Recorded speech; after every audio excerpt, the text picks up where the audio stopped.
get kicked off, and if we have anyone joining, we can welcome them in. So thank you so much, everyone, for joining this employee breakout. So myself and Orla are running this workshop today, and then we're also running one tomorrow. So just to give a little bit of information about the difference between both of them, today we're going to talk a little bit more broadly around solutions, and tomorrow we will talk specifically around skills.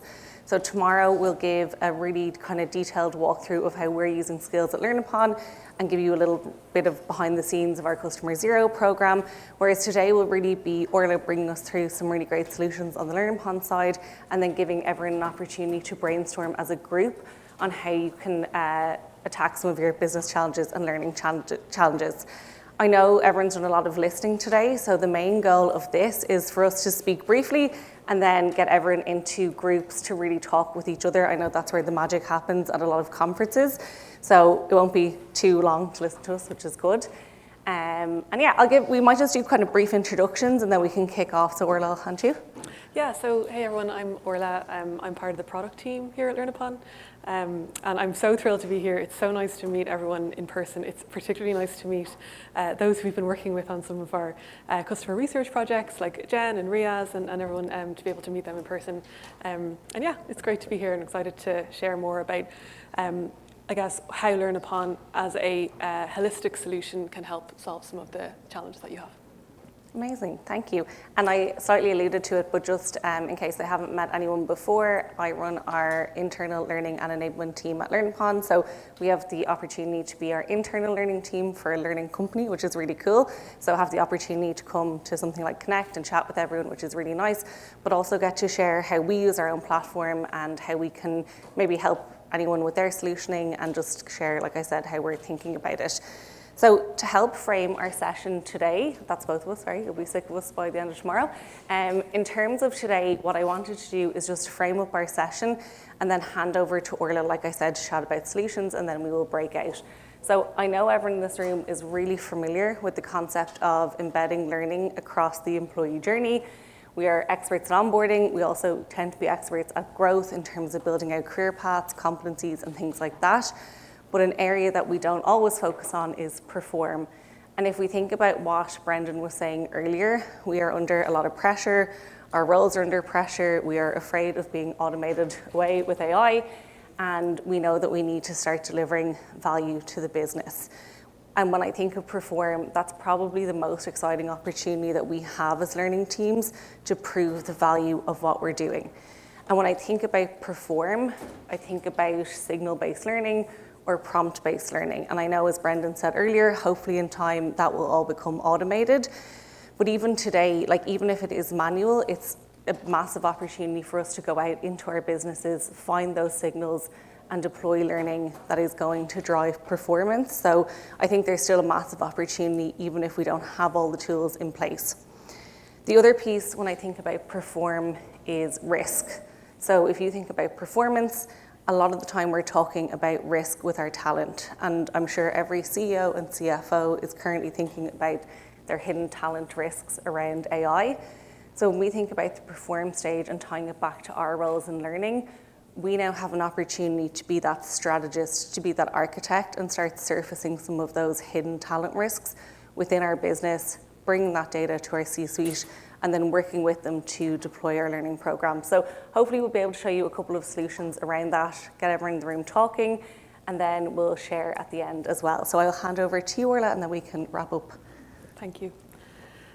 So yeah, we really wanted to just give you some examples of what good can look like in the world of perform. And something that really struck me was a couple of months ago talking to a number of our customers about skills and about how skills can really fuel growth and really kind of push the kind of growth momentum in the business. And while everybody acknowledged that and was really excited about that, one of the big things that shone through was like, but how do we make sure people are actually doing the job that they have today? Like, how are they actually performing right now in order to facilitate that path for growth? Because nobody just jumps ahead into growth, right? Perform is absolutely key for that. So we really wanted to kind of take you through some of that and kind of share our thoughts around how you might be able to tackle that in some practical ways within LearnUpon with the capabilities that we have today. So this is what we're calling the golden path. So really thinking about Instead of your employees learning the ropes, it's more owning the outcomes and actually driving their performance in their own role. So what does that look like for you as L&D teams? The first piece is like identifying the goal. So what is it that you want to achieve? What is the needle that you want to move? And understanding that is really, really critical to actually being able to design the most impactful performance-related programs. The second is finding the hidden gaps. So Aisling alluded to that earlier, knowing where are your talent gaps, where are your challenges, and how can you start to unpick those and understand where you need to put your focus. The third is deploying content and being able to do that at pace so that you're keeping up with that demand and closing any issues, closing any gaps, and moving that needle as fast as possible.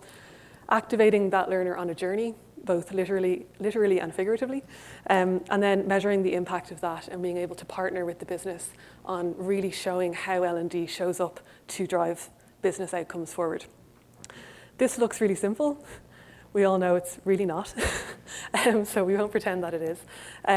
But hopefully you'll walk away from the session today with a couple of things, a couple of ideas as to how you might be able to introduce some of these concepts into your own learning programs. So we're going to start with what are the elements of LearnUpon that tie this all together. So we have skills, and I'm sure you've all heard a lot about skills today. And skills is a really, really strategic dimension to learning. And it adds a whole other level of nuance and of personalization to what learning can look like. So we're really, really excited about skills being a new product of ours, showing it to you, sharing it with you. Second piece is learning journeys, so scaling that automation around learning, being able to have many, many learners on different paths that are relevant to them. The third is Create Plus, which is our new AI content authoring tool. You'll have heard a little bit about that today as well. We're so excited about that. It is a total game changer in terms of content velocity.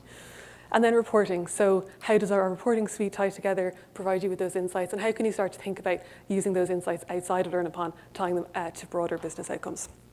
So we'll start with an example. This is a representation of some of the feedback that we've had from our customers in terms of those who are really tackling some of these areas. So we're going to call this Lupin Systems, and we are going to talk about the L&D lead called Terry, who is responsible for L&D in this organization. So what's the challenge?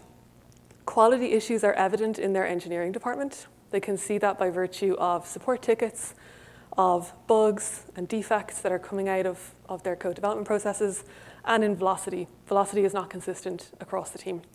So they know that there's some fairly significant quality gaps in this engineering group. They're not 100% sure what's causing it. They're not 100% sure who's who, what's what, where's where, but they know that there's a problem here and they know that they need to solve it. There's a real risk of a major knowledge vacuum if those who are stronger in that team were to leave or retire. So time is of the essence. Tackling this is really, really important, and doing so quickly is important.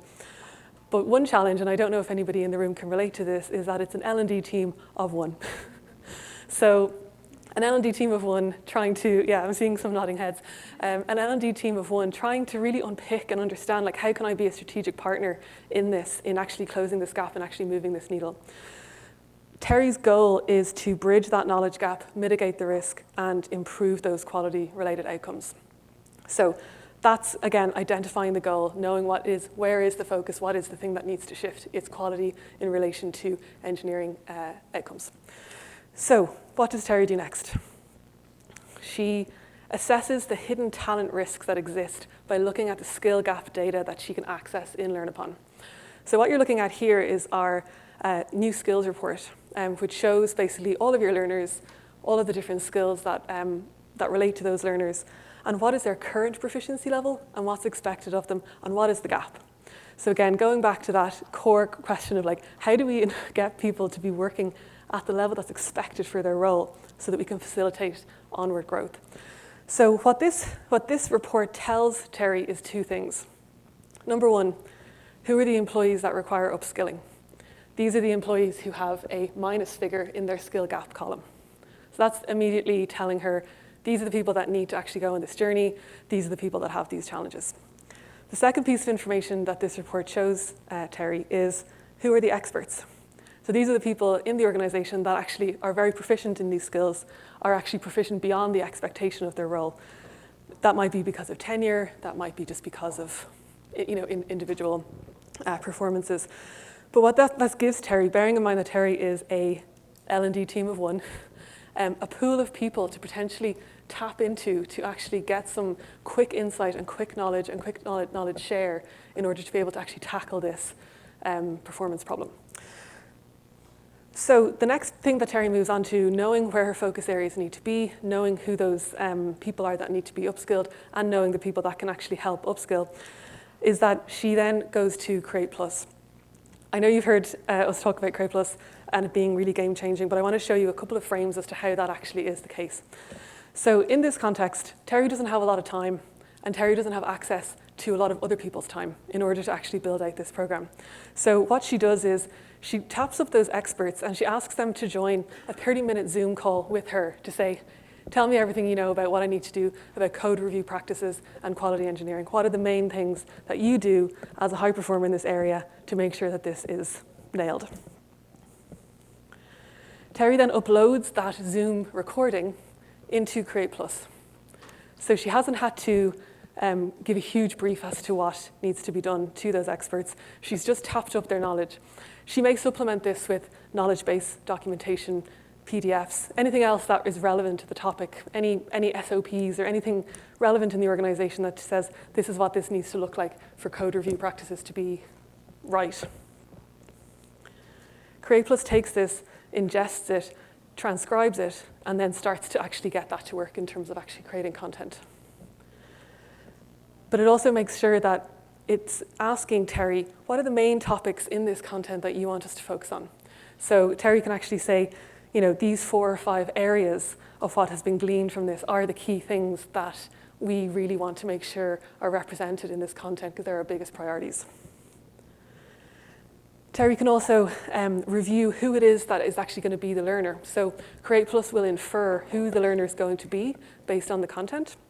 So in this case, junior software engineers, code review leads, DevOps engineers, but also can refine that and say, well, actually, the people in our organization are senior front-end engineers, senior back-end engineers, those with a defined skill gap in this area. That helps Create Plus to refine and understand who it is that's actually going to be consuming this content. All of this is also available now. So this is all stuff that you can actually access straight away within Create Plus. You can also set a clear outcome definition. So you can be really clear about what it is that you want to be the outcome of this learning and how you actually want your learners to have achieved something by the time they complete it. And then you can generate a course outline. So what this does is this actually generates all that content for you. It generates all the different modes that you might want, and it proposes them to you. So you can go in and say, I want a quiz here, I don't want a quiz there, I want this section to be beefed up, I want this section to be trimmed down, it's missing this, I want to add this, or this piece is superfluous, so I'll take that away. But all the heavy lifting of that creation has been done. So Terry's now in a position where she has access to this pre-created content. It's taken maybe a couple of hours max, rather than weeks of trying to find the right content, potentially having to pay a lot for content in that area, and then having to do a lot of refinement to it. So now Terry has this ready-to-go course that she can actually deploy to these learners. So then Terry thinks about, how am I going to actually deploy this content to all the people that need it? And that's where Learning Journeys comes in. So she starts to think about, how do I build out a journey that is representative of those who actually need this? And how do I kind of structure that journey to be optimal for their needs? So she customizes the journey by each role, because those who have the front-end engineering role need something slightly different than those who have the back-end engineering role. And she might put in pass and fail criteria, logic for how different things need to be retaken if they don't, if they don't follow the same path. And this is a really simplistic view of a learning journey, right? The capabilities, as many of you will know by the show of hands in Caroline's keynote there about who uses learning journeys, the capabilities are very significant. Something that I wanted to kind of share with you about something that is coming soon is when I shared the screenshot of the skills report and it showed the current level of all the learners and the expected level of all those learners, something that you might have been thinking in your head is, but how do you know what the current level is? How do you reach that baseline? And that's something that we're acutely aware of, and something that we really want to build new features to help enable you achieve that in a really, really consistent way. So with skills, what you can do is have learners self-declare what their skill and level is. You can have managers assign skills and levels to learners. But what you'll shortly be able to do, and this is something that's a work in progress for us right now, is the ability to put an assessment at the top of your learning journey and then branch that learning journey by the score range. So for example, you can say those who scored 20 to 30%, they're going to be assigned a beginner skill. Those who scored 80 to 90%, they're going to be assigned an advanced or an expert, or whichever your proficiency scale might dictate. What that does is helps you to automate a skill baseline. And that's so powerful in having consistency around, who has what in your organization. So that's coming soon. We're really excited to share that with you. You can see that in action in a little bit more of an interactive way at the demo station, if anyone is interested. Another thing that's coming soon, and this again speaks to the personalization and the precision that we're trying to drive within LearnUpon in general, but specifically within learning journeys, is the ability to branch a learning journey based on the learner's current level or based on the learner's expected level, or a combination of the two. So you could say learners who are at this level and need to get to this level, they go on this journey. Learners who are at this level and need to get to this level go on this journey. You can use them together or separately, and it really helps to make sure that learners are getting really focused content, really focused material. We don't have a wide blast radius of content. It's very, very nailed for the exact needs of that learner. So that's another thing that's coming soon, and again, please feel free to play around with that at the demo stations. And finally, a thing that's coming soon in relation to learning journeys is our Learning Journeys report. This is just one sample of it. There's detailed views, summary views, etc. And what this really allows you to do is understand how are my learners progressing through these learning journeys? Where are they at? So I'd really encourage you again to play around with that and give us your feedback on it. It's something that's in progress at the moment, coming soon, so it's a really great time to share your thoughts on if you think it will work for you, if you see any challenges with it, we'd love to know. So now, Terry has figured out who needs to be upskilled. She's figured out who her experts are. She's built that content to close those gaps. She's built that journey to actually deliver that learning. And now it's time to actually prove the value and understand what is the impact of this learning program that she has developed. This is an example of our new progress report dashboard. So this will help understand where people are at, move people along, understand those kind of core kind of completion rates. Understanding as well from our skill reporting, that skill movement, so skills, learners when they move through these upskilling programs, their skill level changes, their skill gap closes, and that's evidenced through our reporting. But what Terry does is she takes it a step further and she thinks about, okay, we did this because we knew that there was a challenge with bugs, defects, velocity, code quality. And so how do we track that back? How do we track back the impact of what we delivered in terms of closing those gaps? So she takes the completion of the skills data, which is 100% completion and closure, and then she looks at the code quality reporting. She works with her partners to get what is that code quality reporting. She looks at GitHub or SonarQube or any of these tools that are used in engineering context to actually track this at a individual user level. And she can see that actually there's a 12% decrease in defects detected in the code. She also can see that there's a 7% increase in the velocity of those engineers because they're actually employing much better practices. They're being able to move faster. They're not being held up by having to do constant rewrites and redos. She also correlates that with support ticket data and says, show me how, what kind of impact we've seen on the support tickets that were raised in relation to the features where these people and these teams were focused. And she can see a tangible reduction in that. It's something we talked about in our customer advisory board session earlier, was how do we correlate data from LearnUpon to other parts of the business. And the key thing is to be able to understand what needle are we moving and where is that data. It's really hard to have a perfect data environment. We'd all love to have, really elaborate data lakes and data warehouses and tools to be able to track that. But even if you don't have that, that's not a reason to not be able to still track the impact of it. Riaz talked about being able to extract data from Jira, extract data from other systems and cross-reference it and be able to actually, really see the impact and correlate that to your learning. So that's all from Terry. And we'll pause there before we move on to our workshop section, our breakout section, just to see if anybody has any questions. Yeah. So for the skills, sorry, you do that right now by self. How is it tied to the courses? Yeah, so basically the way that skills works today is that you create your skills library and your custom proficiency scale. And then you can assign those skills to your course content. And what that means is that if a learner takes those courses, they can attain those skills. And you can have that at different levels, so it's very relevant to the type of content, what's in there. You can also assign skills to learners, so you can assign them directly as an admin, or you can allow a manager to, or a learner to self-declare. And then also if a learner obviously takes a course, then they gain that skill as well. And that's on their profile, and they can access that profile, and as can their manager, and as can an admin.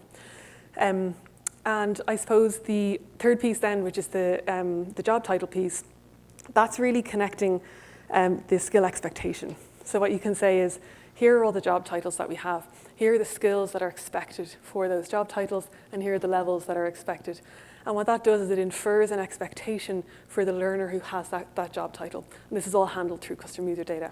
So you don't have to have job title mapping. We recommend that you do because it gives the most tangible profile, the most tangible expectation versus current, gives you that skill gap dimension. But it is something that you can start with just content, just course content, and we'll actually step through that in our workshop tomorrow as to where you can kind of start with skills so that you can kind of start getting it moving without having all of your data absolutely perfect. Does that answer your question? Yeah. Yeah. Is that today, sorry, I know you're going to talk about skills tomorrow, but if you have a skills taxonomy today, does the functionality exist to infer, right, like this skill exists, there's the coursework or catalog that maps to that? Great question. So today we have today when you import your skills taxonomy or you create your skills taxonomy manually, you assign those courses directly. But something that we're working on at the moment, we're in the early stages of working on, is like skill inference, skill to course, course to skill inference. So when you're creating a course, it says, hey, looks like these skills are associated with this course. Or when you're creating a skill, it'll say, hey, looks like you have these courses that match this skill. So at the moment, it's not available, but it's something that we're actively working on. You mentioned that Create Plus can take videos and create a transcript. Can it parse other types of things out of that, such as screenshots, context of like at the 1 minute mark where I have that on the transcript, this is what was on the screen? Can it pull anything else besides text from videos? That's a really good question, and I'm not going to pretend like I have the answer. So I will get you the answer. Sean, who is our Create Plus expert, is here, and he'll be able to confirm exactly the extent of media. Like things like being able to upload PDFs, PowerPoints, documents, videos, etc. Is all there, but that level of granularity, I'm not 100% sure. So I'll get that answer for you. Yeah. So in this situation, let's say that you were Terry, and a year goes by, and you have to update your course. Could you use Create Plus to help you do those updates? Yeah. Do you recommend doing that? So you can directly make those changes within Create Plus. It's a dynamic SCORM, and then it will update. It'll update itself throughout. So it depends on how you want to tackle it. If you want to actually like move that content into other places, obviously you might need to handle it in different ways. But you can update that same source, that same original Create Plus file, and then it will update in any places that it exists. How does Create Plus work with the course versioning that you have in LearnUpon? So if you were to update in that scenario, would that just update the course content? And then when you run reporting, you can't tell which version of that people run on? Or? As far as I know, and I'll confirm this for sure, it reversions the course. But I'll double check that for you and just make sure I am correct in that. Can the system ingest skills intelligence from other sources, HRIS system, for example, Google Skills? Yeah, so at the moment, we don't have the APIs available to actually interact, but that is something that we're planning on doing. So the way that we're thinking about this is that we know that skills might exist in other systems, right? So you might have skills in your HRIS system as a relatively static piece of information. And we know that an LMS, and in particular LearnUpon, is a place where skill movement happens. So it's quite dynamic. It could be changing all the time based on learning activity, different assignments, et cetera. So what we want to be able to do is create the ability for like skills to be created and consistent across different platforms. So we're all saying the same, we're all using the same references, but also when skill movement happens, that it's also passed back to those systems. So that is absolutely our plan, is to make those, expose those APIs and make those integrations possible. At the moment, it's not available yet, but it's coming soon. So ratings as well as normalizing skills, like they're calling the same skill the same thing. Yeah, exactly. Okay, yeah, go ahead. With the new reporting dashboard or the visuals, is that going to apply to all types of reports, or is it just to some? And then in terms of sharing those, is there any way, if someone's not an administrator or a manager, will they be able to see that via the system, or is it just a PDF version of it? Yeah, great question. So it's starting with progress reporting is the first piece where like insights and dashboarding are being layered on top. But the next step is to make it an actual and more kind of constant placement on the admin dashboard and also available to the manager. So what that would mean is that you log in to the dashboard and then you can see lots of different graph variations, lots of different data points, and you can customize what you see. You can obviously export them and schedule different activities, but it would be something that we intend to make available to managers and admins as well. And have you seen it at the Demo Hub? No, it's definitely worth having a check of it. We'd love your feedback because it's still at an early stage of development, so we'd love to actually get your thoughts on that. I'm sure everyone's sick of being told to go to the Demo Hub.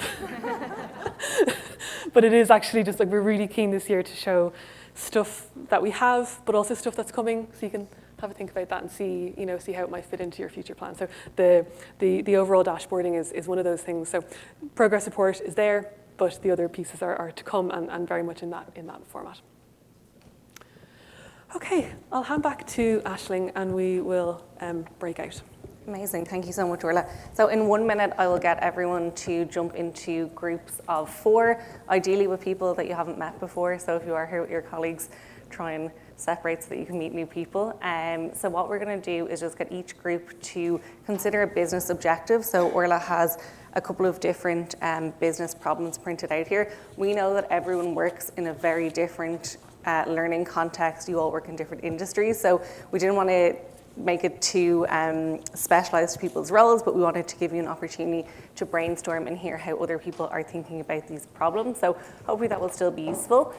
So what you need to do is identify the root cause of the business pain point through the lens of learning, and then brainstorm what solutions could support solving this, especially with all of the great information that Orla shared around our current capabilities and what's coming soon.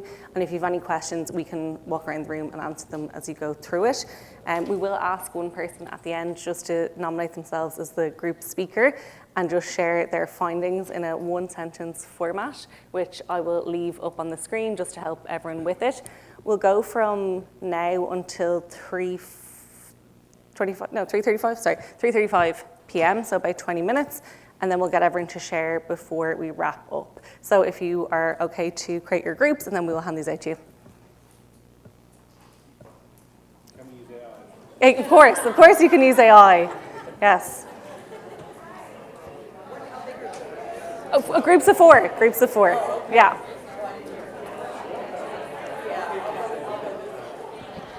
Okay, everyone, we're gonna pause there. Thank you so much for working together. I feel like there was loads of great conversations going on in the room.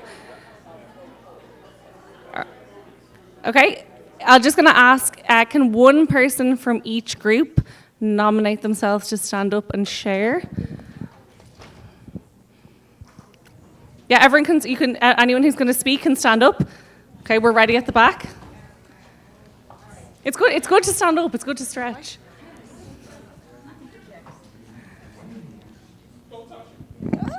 Sorry. Oh, no. Fancy mic. Okay. All right. We had the hybrid culture fray. to address silos, which is our problem, we will use live training and onboarding cohort essentially to help folks, look at guys, I can't even put my notes together, sorry, to ensure that we have interaction that's naturally with the folks. So a lot of, listen, I'm trying to keep to that phrase, and it's hard. So that's what we said we would do, and we'd measure this by skills and using survey functionality. So if they actually meet the skills, which we can measure through reporting. So LearnUpon would help in a lot of ways with that. Amazing. Thank you so much. Thank you.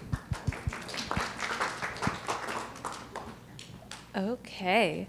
So we had the rapid digital transformation.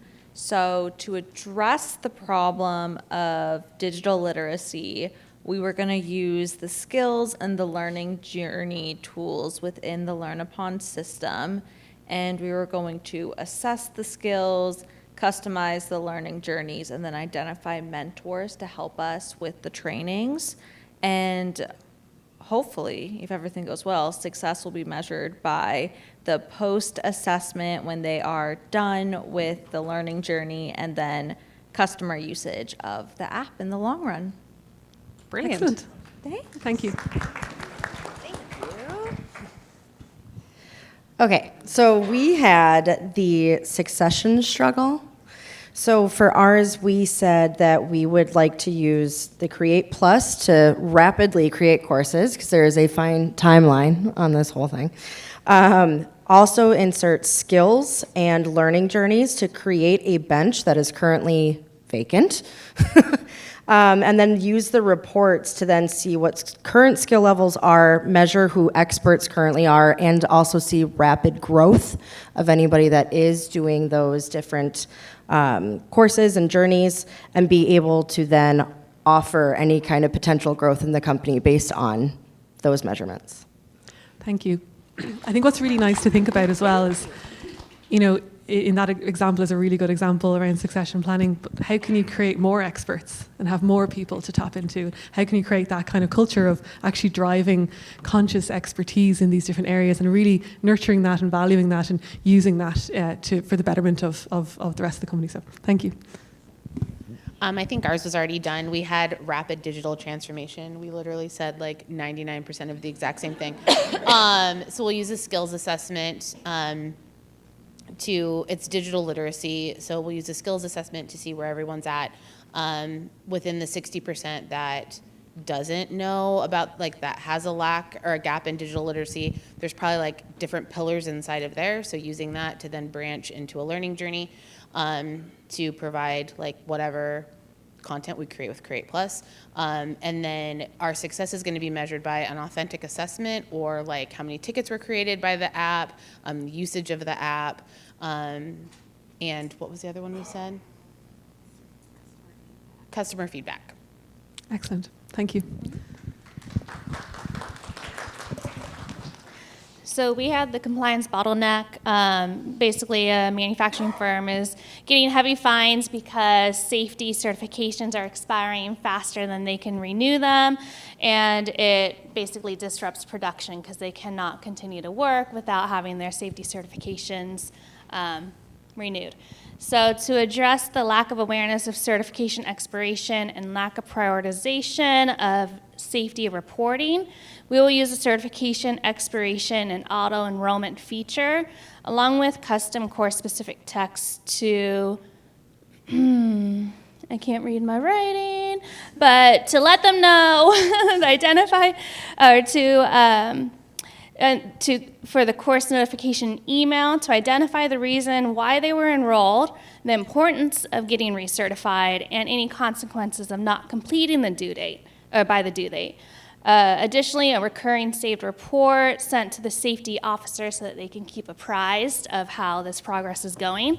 And safety will be measured by a decrease of any fire drills, and a decrease in fine, and an increase in production time. Amazing. Excellent. Yeah. Thank All right, so we've got the sales productivity slump.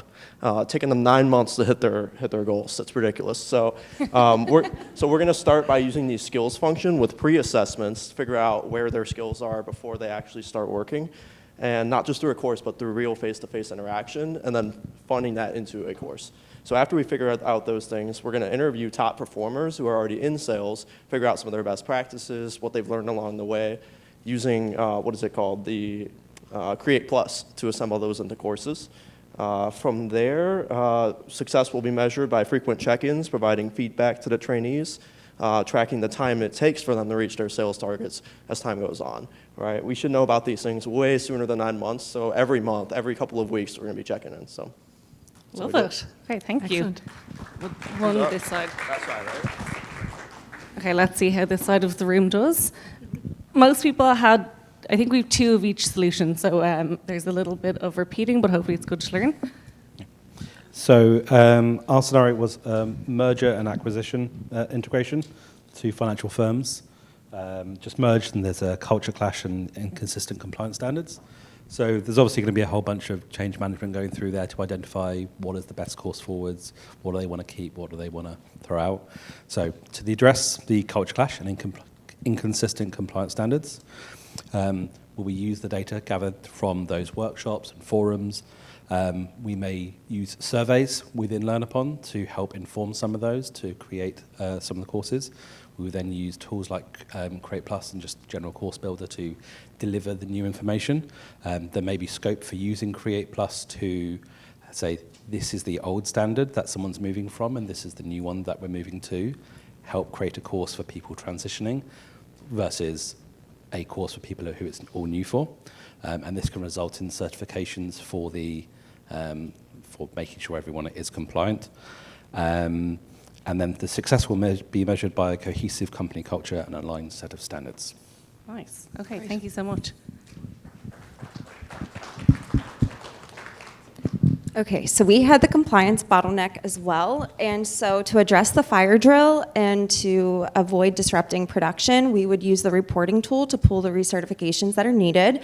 And assuming that these are live sessions that are disrupting production, we would move it to the Create Plus tool, which would then allow us to take the content and create something very rapidly that we can then develop and assign, avoiding those production disruptions. We would use learning journeys to, if there needs to be different trainings for different, to avoid fines, different certifications, and we would then use the reporting tool to track the certifications and track the completions while sending out the dashboards to those managers who need to track their teams and the safety managers to track the overall company's completions. Thank you. Excellent. Thank you.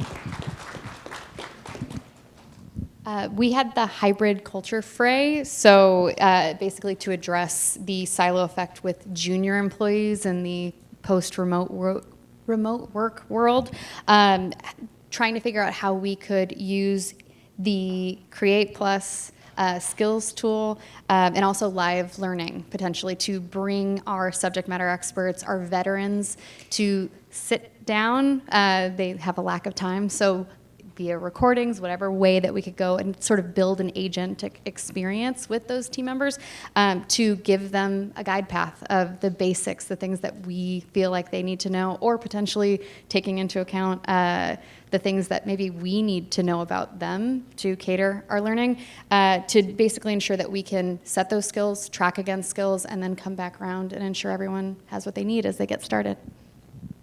Thank you. We had the leadership vacuum dilemma where a lot of top performing individual contributors have been promoted into management positions, but consequently they don't have those, they have the deficit of the soft skills, the management skills. So to address that issue, that problem, we figured we would use role play or simulation tools such as Solid Road or Hyperbound to allow these individuals to practice these conversations with the AI persona, that you can establish that persona and what the criteria is for successful conversation. That way, when you set those different proficiency levels, the success can be measured based on how well each person is hitting those key points, those key topics that they should be discussing with the persona. They can repeatedly practice, that way they can improve their proficiency, that way they can practice in that low-stakes environment that's not real, but allows them to practice for that real kind of conversation that they may have to have with the people they now have to manage. Thank you. Yeah. Super. So we had this sales productivity slump, very similar to what he said over there, but we kept it to one sentence. So to address the problem of falling short of sales targets, we'll use skills, Create Plus, and reporting to compare skills amongst peers, close gaps, track progress on learning journey, and verify improved sales targets. Amazing. Thank you. Excellent.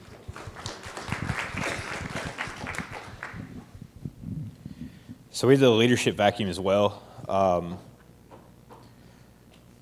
It's individual technical skills are promoting with no soft skills. So to address it, we were going to do a 360 review, identifying specific weaknesses, and then implement targeted training using either Create Plus to generate our own training or Go One content foundations like integrations like that to get targeted courses.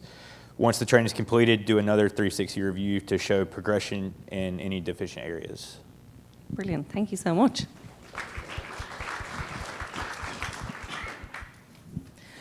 So our group had the skills gap, and it was focused on an engineering team falling behind on AI integration, which was slowing down product launches.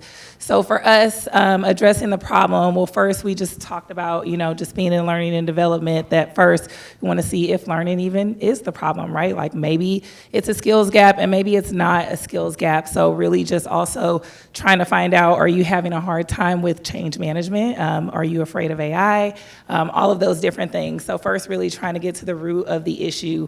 And it could be, maybe they've not had the exposure. If that's the case, you could be going into a live learning, like we talked about earlier in the conference, and really just kind of championing the initiative and getting people involved. If that's part of the issue, if motivation is a part of the issue, if indeed it was a skills gap, then you could utilize some of the skills tools in there.